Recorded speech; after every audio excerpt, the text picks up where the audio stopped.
How do you develop your pieces in the Sokolsky Opening?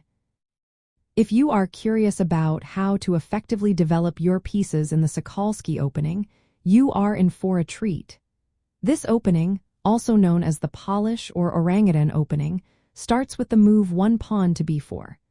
It emphasizes early queenside expansion over immediate control of the center. To begin, one of the main strategies is to fianchetto your light-squared bishop to b2. This positioning allows the bishop to control the long diagonal from a1 to h8. It becomes a strong piece that can influence both central and queenside squares, supporting your plans for pawn breaks and attacks. Next, you will want to develop your knights to their natural squares. The knight on the kingside typically goes to f3, while the queenside knight heads to c3.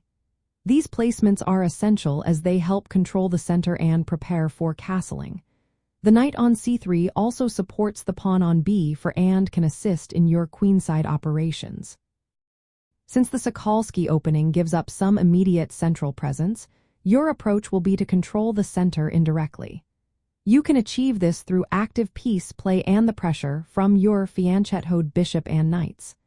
Moves like pawn to c4 can challenge your opponent's central pawns and help you gain more space.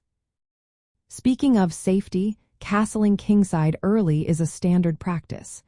This move not only secures your king but also prepares your rooks for action. The rook on a1 can later support the pawn on b4 and help with your queenside expansion. As you develop your pieces, keep an eye on preparing pawn breaks on the queenside. Advancing pawns like a4 or c4 can disrupt your opponent's setup and create open lines for your rooks and bishops. The pawn on b4 can be used aggressively to challenge your opponent's knights or to gain additional space. Flexibility is key in the Sokolsky Opening. It can transition into structures similar to the English or Bird's Opening, allowing you to adjust your plans based on how your opponent responds. This means your piece development should be adaptable, with knights and bishops repositioning to optimize control over key squares. Lastly, always be on the lookout for tactical opportunities. The Sokolsky Opening can lead to sharp positions. For instance, if your opponent plays pawn to e5 and develops their knight to c6, you can use your b-pawn aggressively with moves like b5. This can challenge their pieces and create traps.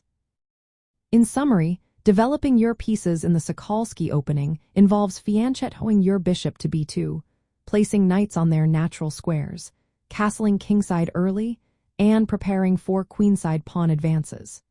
You aim for indirect control of the center and dynamic play on the queenside, often leading to unique positions that can catch your opponent off guard.